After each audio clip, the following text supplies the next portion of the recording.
Fellow and Seward. And Taylor's pretty amazing. I'd say very amazing. She's she loves working on real estate development, architecture, urban focused design, and community orientation.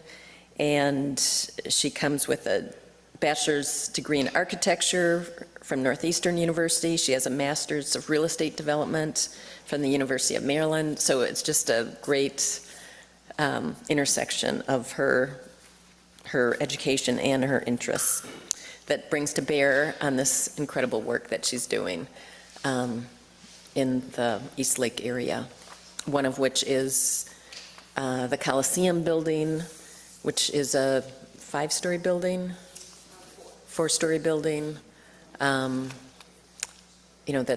was built in the 20s, I think, and has been pretty much in use since that time. And it was,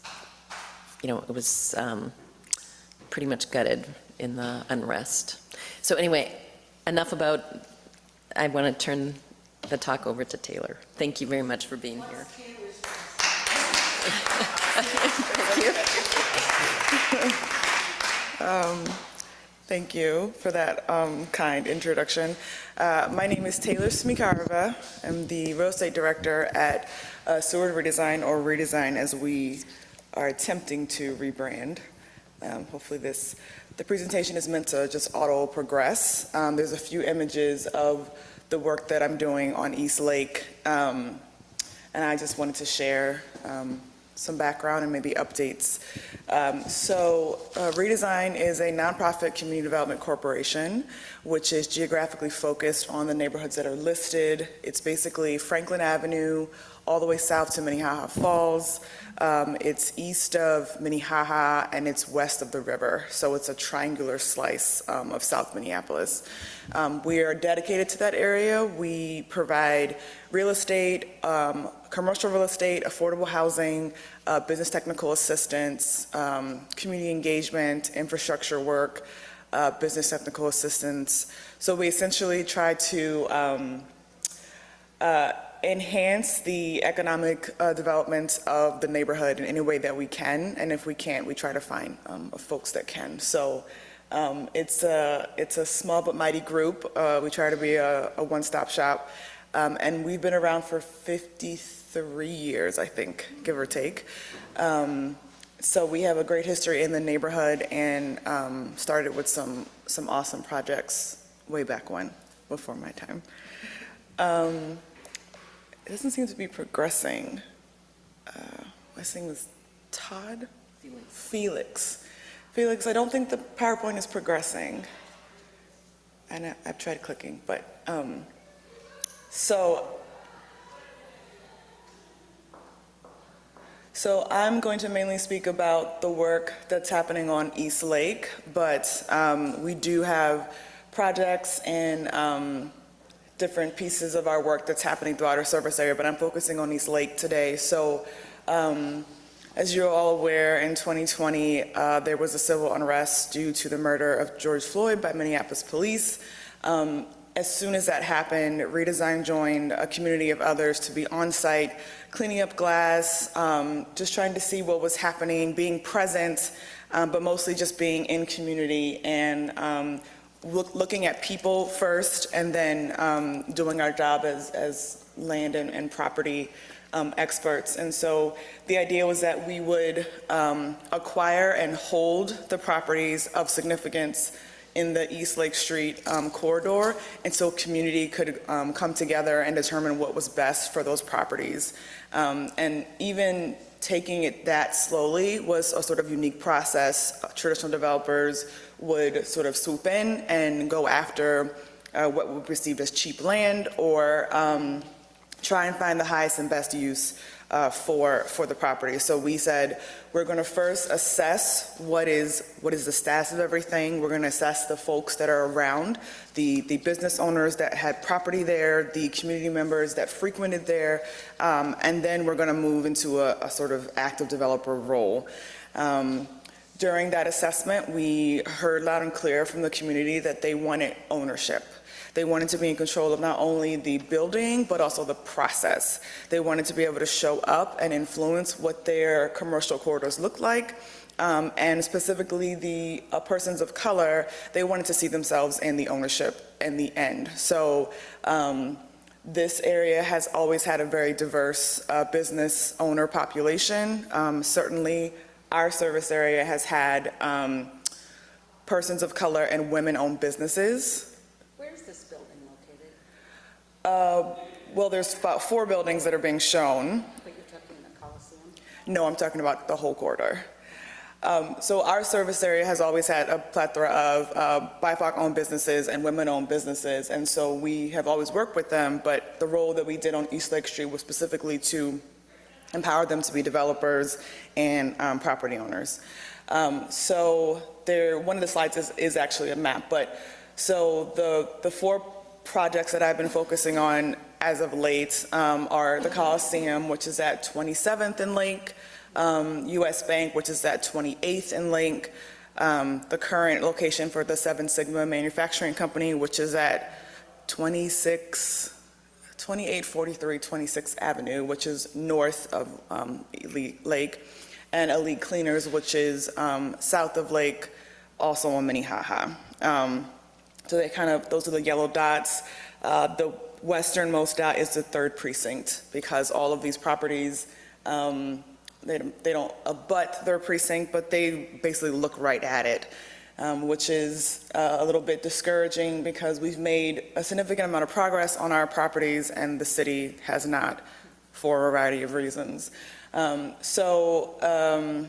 was the general process that we started with the work on East Lake Street, and we did so in coalition with multiple other groups who also came together, other nonprofit organizations, other funders, other service providers, anyone that had done work in the area prior to 2020. We've met with them regularly to just share resources, work through the trauma experiences that we're all having, share the concerns that our specific communities have been sharing with them, and again, work toward rebuilding Lake Street with this equitable development and BIPOC ownership in mind. So for each of the properties that you see, Redesign at some point has bought them and then refinanced them with either a co-borrower or helped the refinance process so that the small business can own the property. And most of them, a great deal of them, are BIPOC-owned small businesses. So the Coliseum is about 85,000 square feet. It is the stately brown building that's at 27th and Lake. It wasn't in the greatest condition before 2020. It needed a great renovation. So folks were actually relocating before the events. It was damaged in the unrest such that there were 2 fires. One was so hot that it burned a fireproof cabinet. The fire department was not arriving, as you can imagine, but the building being more than 100 years old has a concrete construction type interior that survived. So while the fires did burn and they burned themselves out, the building still stands. And so we purchased it sight unseen from the owners who never listed it. They intended on demolishing it and building, I believe, a CVS was the goal.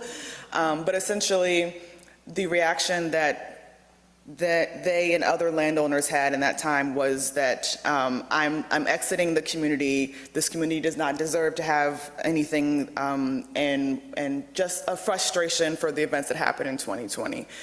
So we were able to save the Coliseum, hold it, and then just recently we closed on our financing, which means that we have been fully funded to continue construction, and that total cost for the construction was $29 million, though we did end up raising close to $40 million, which was a big lift, a big effort. It took city, state, and county funding. It took public funding, public debt in the form of tax credits, both historic and new market. It took several grants. And then there was some cash equity that was involved as well.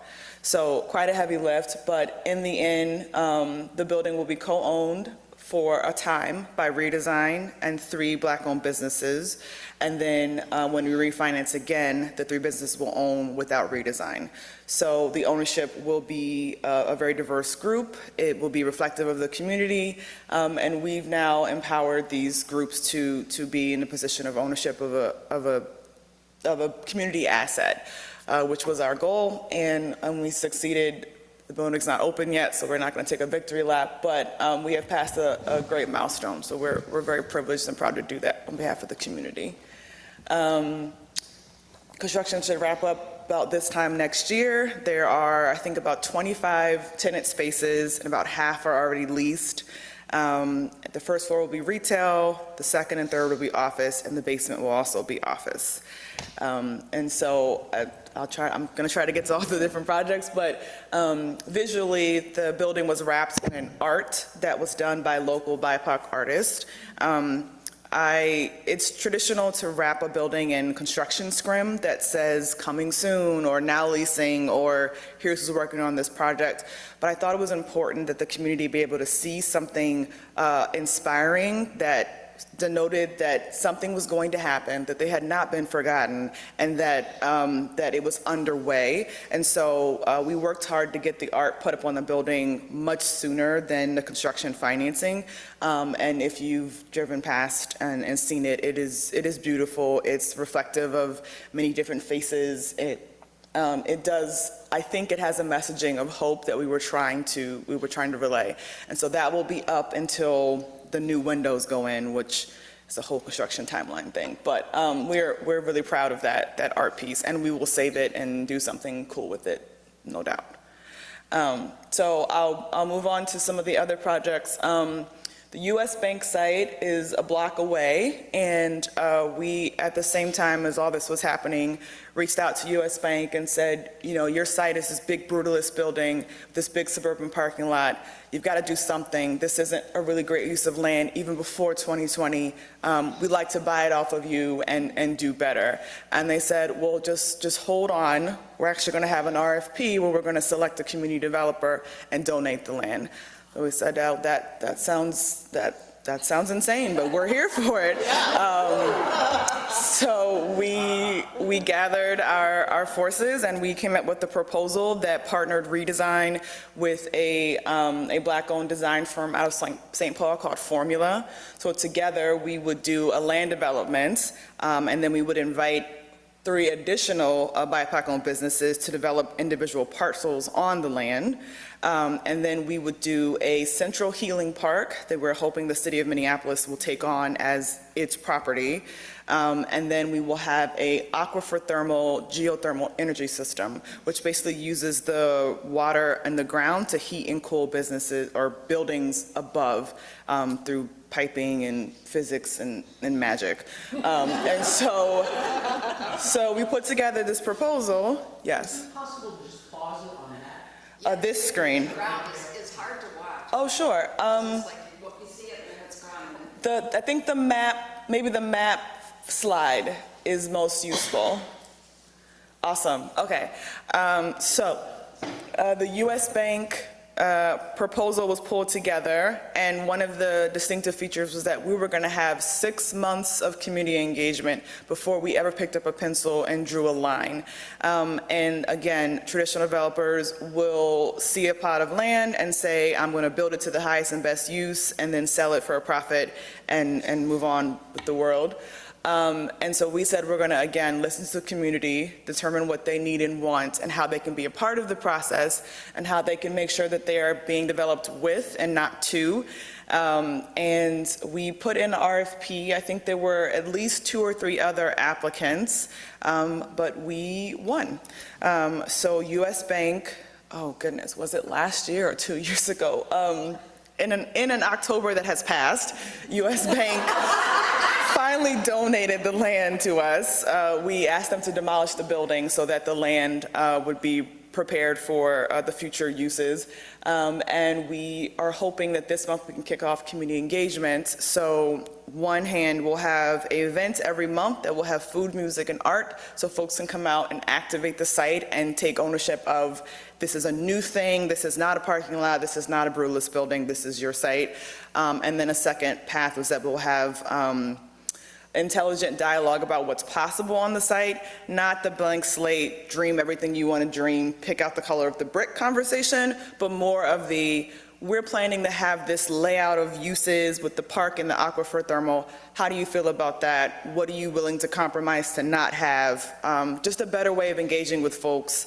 And this is meant to have primary focus on folks that live there, rent or own, folks that work there, folks that drive past there, folks that have just liked the way it looks for a long time. We really want to make sure that the community that is surrounding this area that has been there is truly engaged in this process. And then when that is over, we will continue to engage with community, but we will also begin urban planning and drawing the size of the plots. And then, like I said, we'll have 3 buildings, we'll have the park, and then we'll have the wells. The identified partners for the U.S. Bank are Formula Architects will also develop a parcel. We're hoping that they will do ownership housing in the form of either condos or townhomes. A group called NABS, which is the Native American Boarding School Association, they will have a museum and a National Center for Reconciliation. And then a group called CLUES, which is a Latino organization, they will have their offices and hopefully a little bit of housing, affordable rental housing as well. And then we'll have the Central Healing Park, which will hopefully pull on many different cultures and be welcoming to all. And then the well system will start at US Bank. We'll end up piping it to Coliseum to use that green energy, and then we'll make it available to any of the parcels that are around the area as a district energy system. Where is US Bank on here and where is the Coliseum? So if you can see the yellow markers, are those reading? So yeah, that one's US Bank, that one's Coliseum. 700 is the Coliseum. Correct. 800 is US Bank. Correct. Thank you, Rebecca. And then earlier you mentioned something about RSB or RSB something? That was An RFP, an RFP is a request for proposals. And the US Bank Corporation put out an RFP, we put together a proposal, and then they graded and scored us, and we won. So there was an RFP on the US Bank site. So yeah, that's US Bank. We're hoping to kick off that process this month, and we also, fortunately or unfortunately, we are exploring parking as a structure on the site that maybe can get converted to another building use in the future, because there is a beeline coming in. Parking is no longer required per the zoning, and in 2023, when we're trying to save the earth, it does feel a little odd to build parking, but we're exploring the possibility of a use for today, and then in the future, it's something like housing or office, as maybe parking isn't as a requirement in the future.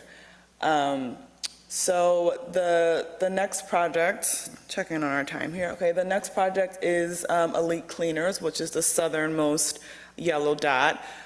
So that was a cleaners property owned by an Asian couple, and the original owner owned the property, a small house behind, and a land parcel next door.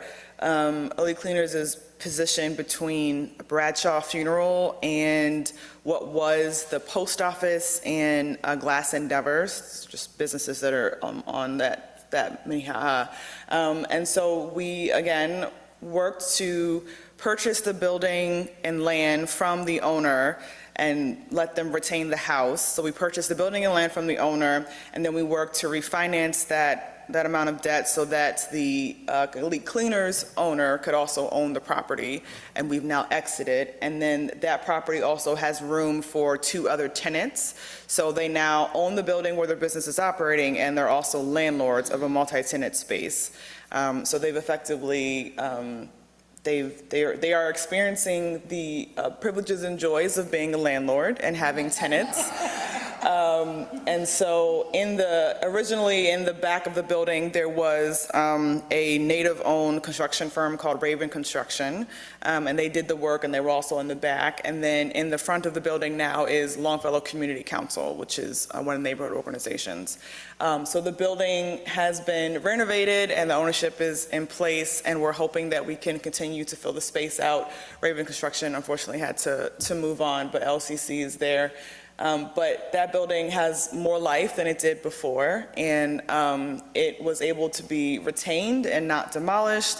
It was renovated because it was quite toxic in the basement for both dry cleaning and also some mold and things. So we were able to help the building owner, and then the community now has a more active presence at that intersection as opposed to a vacant building or something that is kind of falling apart. That was about $400,000, give or take, and then I think it got refinanced to $700,000, give or take, and then there were several delays that made that project go on for a little longer than expected. But it is open, both the occupants are there, and we're really happy to have helped them make that transition. That has always been the goal, and we were able to do so with that property. And then finally, north of everything is the Seven Sigma facility. So in 2020, the building suffered severe damage where the entire second floor burned completely off. The owner at the time took it upon himself to clear out that level and sort of make sure that they could occupy the space, but didn't do any extra work to the building. So the building is stable, but it's not renovated. That owner was quite vocal sort of online and got some national attention on, again, wanting to leave the city and I don't want to be here anymore. I don't think folks deserve me. I'm taking myself and my jobs elsewhere, which was not uncommon at the time and sort of a reaction to all of the different events that happened in 2020. There was also COVID lockdowns. There were also, we had several kinds of elections happening. So lots of emotions running wild. So originally at that location, the owner only responded to one of our tenants and businesses in our service area, which is Chris Montana, the owner of Due North Social Spirits. He only responded to him and sort of said, I will sell you this building and let's do this. And so Chris asked for Redesign's help in doing so. The project evolved so that now it is going to be Chris's distillery and also a commercial kitchen complex of Chef Lachelle Cunningham. So Lachelle Cunningham has a series of businesses. Some are under the Healthy Roots umbrella, some are under Shell's Kitchen. She teaches cooking classes, she does demonstrations, she does catering. She's awesome. And so the current project plan for that location is to move her kitchen complex in, to move Chris's distillery in, and Seven Sigma will exit as they have been planning to do.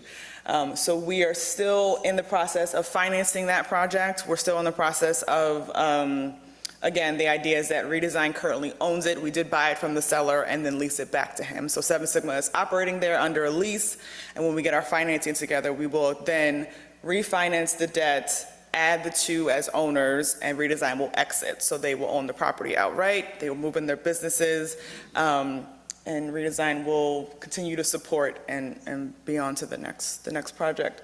But that one is probably one of the focuses now, because the financing is not as secure as, say, Coliseum, which we just closed on. So my days are Seven Sigma and US Bank because Elite Cleaners is closed. But that one should be really cool, and you'll be able to drive up to the building and get a little taste of Du Nord, and you'll get some excellent food as well. Yes? As you have very intentionally interacted with the community, the people who live and work right in that area, what were some specific things that they told you they wanted as the redevelopment went forward? Yeah, so specifically they told us they wanted to be in ownership. They wanted to be the decision maker that owned both the land and the building. In the civil unrest and during COVID, a lot of tenants felt that their landlords didn't respond the way they would like, or they'd always been non-responsive, or when it came to fixing the properties after the unrest, they didn't have access to any funding or insurance, and they wanted to be more in control, and they wanted to remain. They wanted to come back. We heard over loud and clear that no one was interested in abandoning the area and sort of finding somewhere easier to do business, or waiting around until it was trendier to work in the area. They wanted to come back. They wanted to be in ownership, and they wanted to be landlords, which is not for the faint of heart, but that is what the number one thing was. Secondly, I think they wanted to understand what was happening at from the city's perspective. So there wasn't a ton of communication between the city and the community on any of the aspects, from COVID regulations being lifted, or the third precinct's status, or the court cases around the police force. I mean, the city was struggling to communicate and not being very transparent, and so community wanted to hear from the city. And we did and continue to do what we can to partner with the city, but the city is a very large, complex entity, and with the change of the strong mayor system at Minneapolis, there is the city entity, there's the staff that works at the city, and there's the mayor. So that just got more complicated, basically. Were there specific kinds of businesses that had not existed in that area that people asked for? Services? Or is that fairly well covered? It's not an area that I have spent a lot of time in, so I'm not real familiar. Like food deserts, that kind of Yeah. thing. I'm not sure if there was anything that wasn't there they were looking for, except maybe parking. So the area has an Aldi shopping center, a very sizable Aldi shopping center. The Target that was the center of the unrest is nearby, and it has always had grocery. And then the block just across the street from Coliseum that had Talktown Diner and Gandhi Mahal and the Oddfellows Rodeo building and the post office, that building and that strip of commercial was a center for folks to come and have a night out and enjoy. So folks wanted that back. And you could walk that area and have a good evening. You'd have to park a block away, which is a thing, but so mostly folks just wanted what they had back. But it's a good question, and I'll have to look into it. I'm sure folks are asking for other things that weren't there, but I think they were just in a place of, we want our neighborhood back. I do think that I have wrapped up all of what I had to say, so you're welcome to ask questions now. And actually, Mike, okay. Sure. I imagine there's a Button here right under your I think thumb. it's on. Hello, it's on, okay. I got to know Eric of Eric's Auto. Are you familiar with him? He's on Lake and Parkland, or Lake and Port? Is that there's a nonprofit auto shop that's nearby on Lake by Raising Cane's? That's Lift Garage, not the same thing. No, it's Further west of this area. West? Okay. Well, anyway, I'll just mention anyway that because I got to know him, and that's another story. But anyway, he kept saying it's going to be gentrified. All these corporations are going to come in here. They're going to wipe out all these businesses, and they're going to gentrify the whole thing. And of course, I didn't know. I mean, I just listened. But it's so, and I know that it's not quite in your area, this business. But it sounds like, except for your work, that could have happened. So I just want to, I guess it's more of a comment than a question. I just want to commend you for doing what you're doing, because it sounds like you're listening to the neighborhood and keeping it from being corporations coming in and making it something else. Yeah. So, well, thank you. So we did have that concern, and we also had folks voice that concern. So as of right now, and it's been some time, we did not have a single parcel or building get sold to an out-of-state investor or a non-local person. So we were very happy about that. The fear is actually the inverse of that land is not sold, property is not redeveloped, and the Lake Street corridor exists in stasis as the way that it was after 2020. That often happens in neighborhoods that have faced unrest. It's not the first time in American history that folks have taken to the streets and to property to voice their oppression. And so we definitely wanted to keep it in local community hands because communities said they wanted it that way, but there does need to be a healthy balance of investment. Investment can be local, investment could be external, but there does need to be investment, otherwise nothing will get better. And some of the issues that plague Lake Street and East Lake Street were there before 2020, and so they were mostly exacerbated. So the idea is that we need to build back, but let's build back in a way that puts these folks in a position of power and ownership, and then again, does keep it local. And redesign is able to operate that way and sort of represent that stability up until the businesses are able to step forward and do and get together and do what they need to do.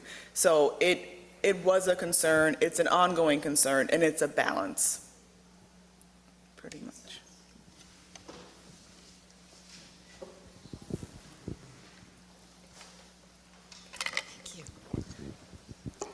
Hi, I'm very impressed with what you're doing, and commend you for your foresight and, stick-to-itism.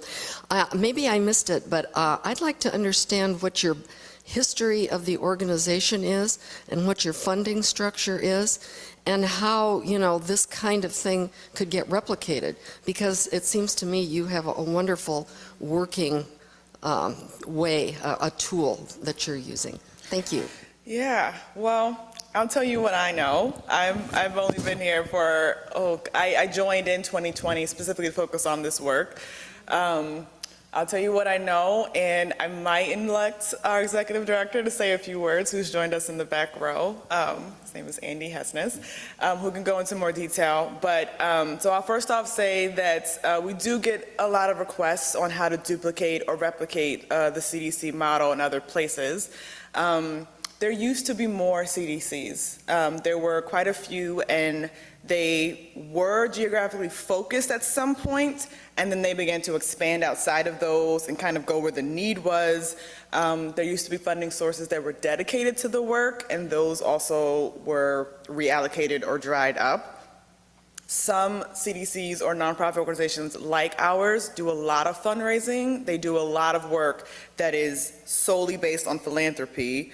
We have a bit of a balance where our operations are often based on philanthropy, but it's also the income from the development work that we do also adds to that and sort of stabilizes it. So we do need the fundraising, but we don't need it every single year in order to operate forever. Obviously that changes when the market changes and real estate doesn't go as planned. But using the development work that we've done in the past and that income, as well as property management services, allows us to focus on the work and provide that kind of expertise without having to only develop what we can get funded, which is not a bad thing, it's just not the way that we do it.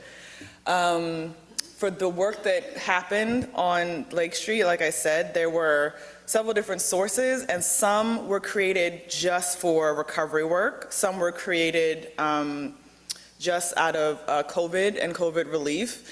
And then some were focused squarely on nonprofits to sort of funnel out the money. So we sort of act as in between the small businesses that we're working with because they wouldn't have had access to those funds. And it was the history and trust in redesign that allowed us to access those funds because the state, city, and county local partners recognize redesign's history and ability to follow through on these goals. And so we were able to access some of the funding that came in and pass it on to small businesses. And had that not been the case, there might not have been this much success. Yes. I'm trying to think if I left anything out, and I don't know if Andy actually wants to add anything or just be a passenger. I So- don't know where the mic is. Oh. I have a Rebecca's on. question. You mentioned the lot where Gandhi Mahal was and the Odd Fellows building, and that's, except for the post office, that's now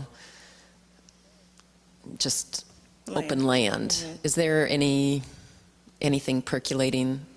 I don't expect that it's through redesign, but just if you're in the know of anything that's happening with that. Yeah, so we feel responsible for our service area, so we do like to be in the know, and we do like to be available for help and advice.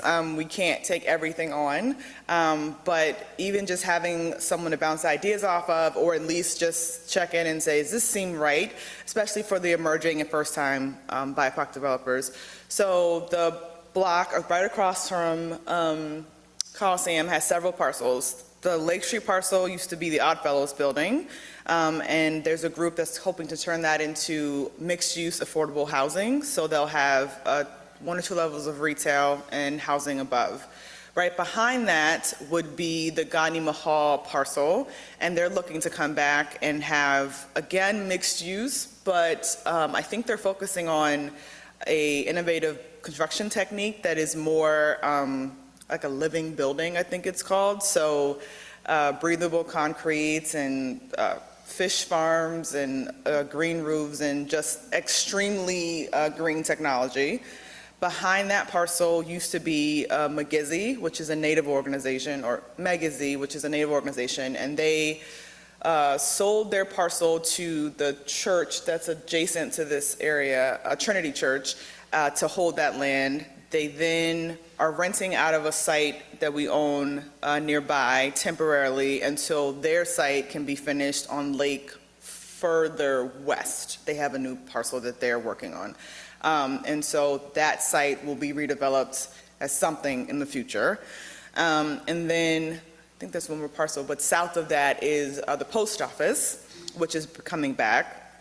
Post office, owned by the federal government, does not have to answer to zoning laws. They can just do whatever they want to do. And so we were hoping that they would design it so that it's a little more welcoming, add some windows, take care of the park in front of them.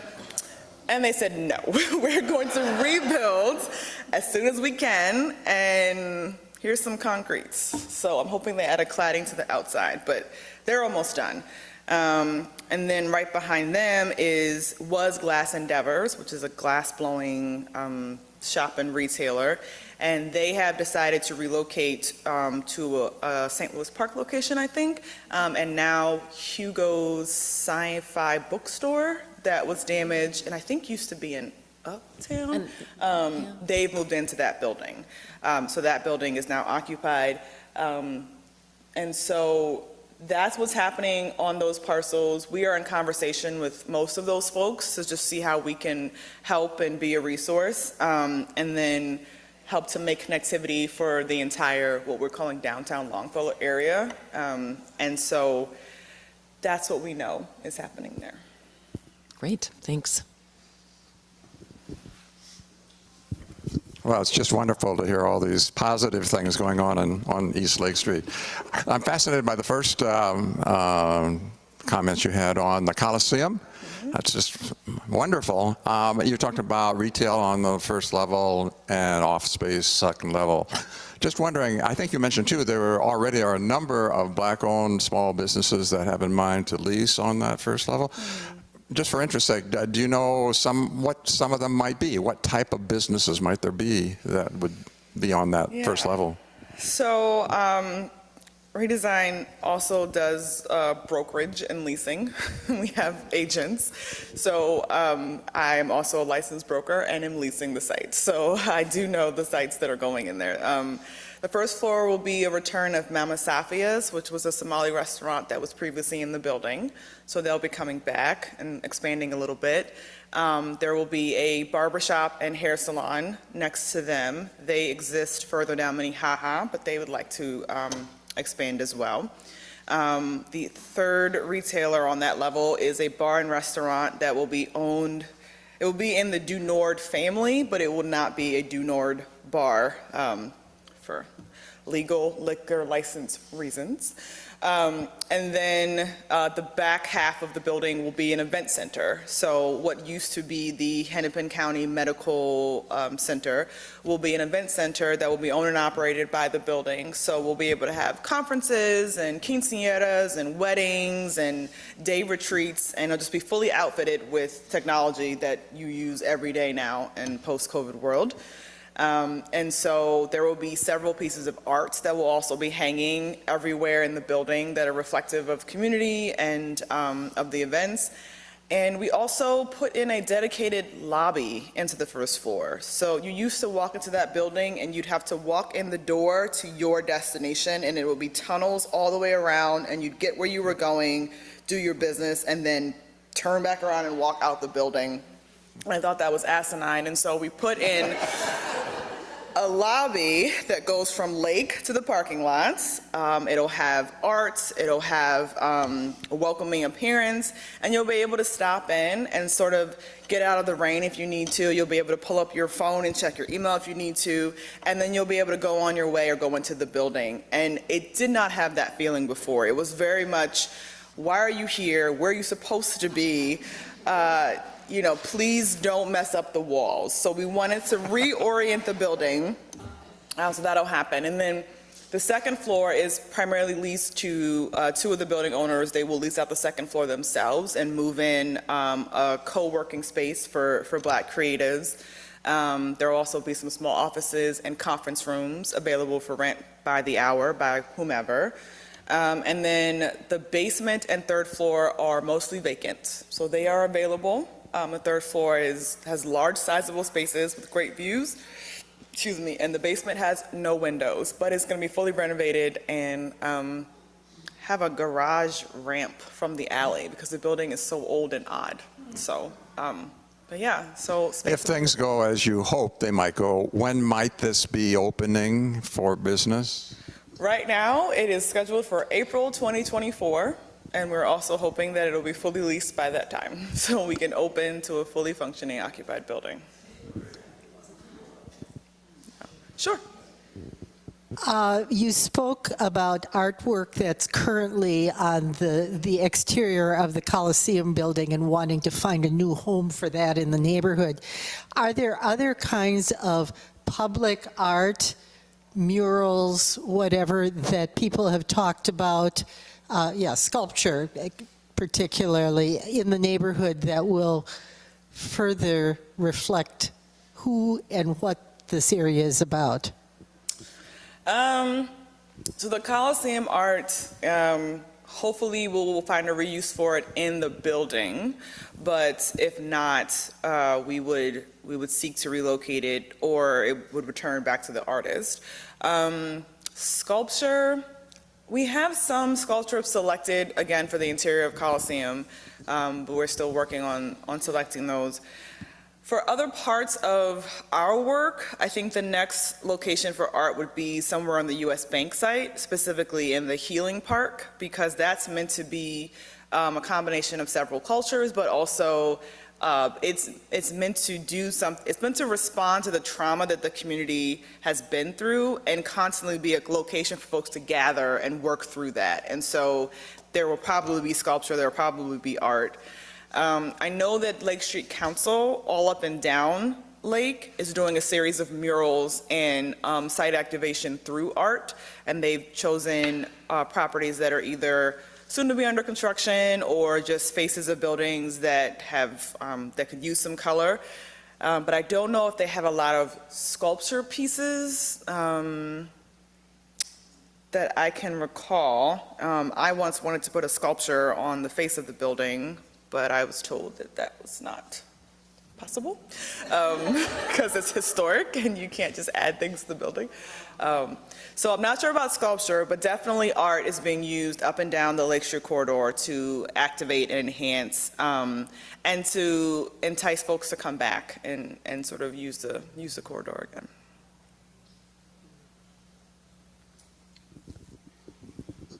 Any other questions? One here.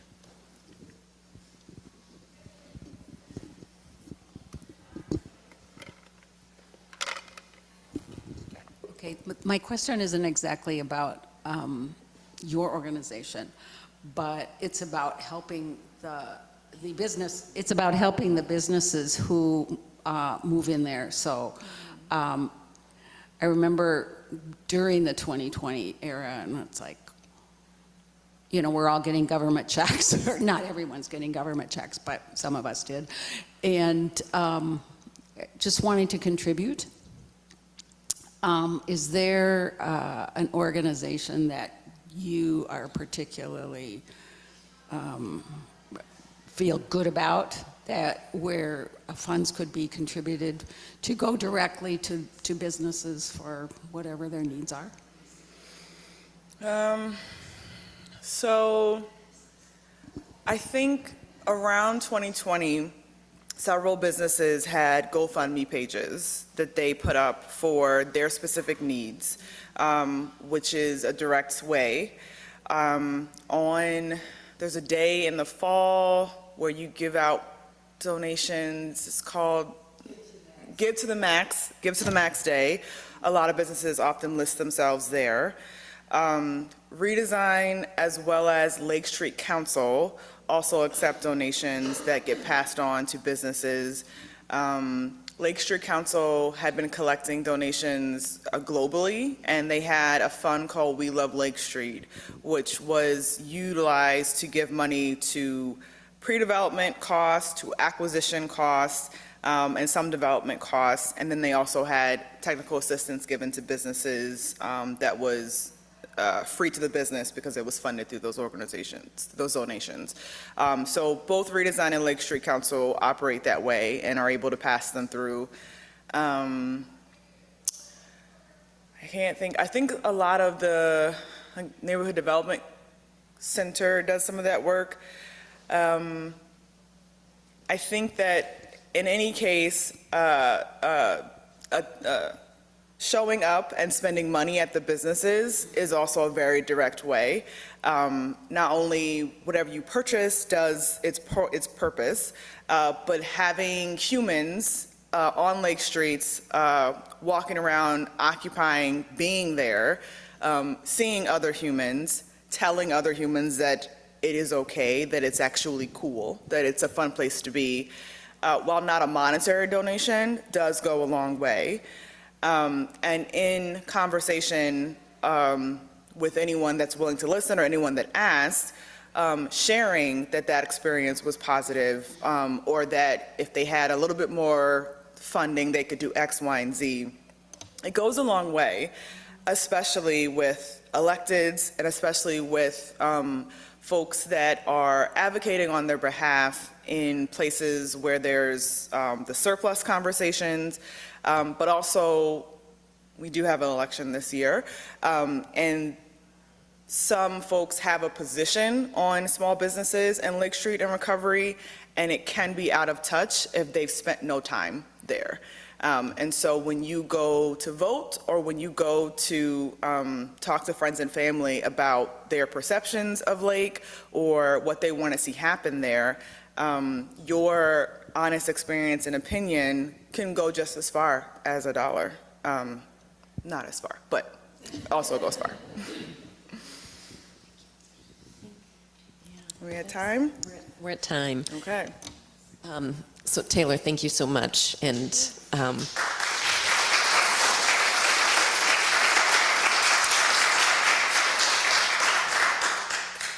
I appreciate the work and the vision, and it gives me lots of hope for the future.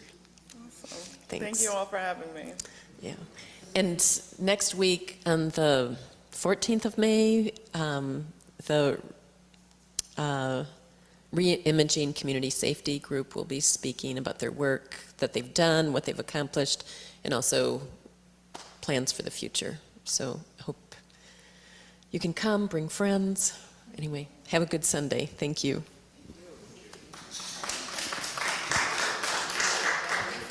Organization called Urban Investors. I'm not. Okay, so we had somebody speak here a couple of years ago from there, and actually somebody from this church started it. They called it Urban Adventures, but they helped to renovate the area around Abbott Northwestern Hospital. It was people from Wells Fargo Bank, Abbott, Alina, Okay. and something else. But I think they were instrumental. I don't know, is that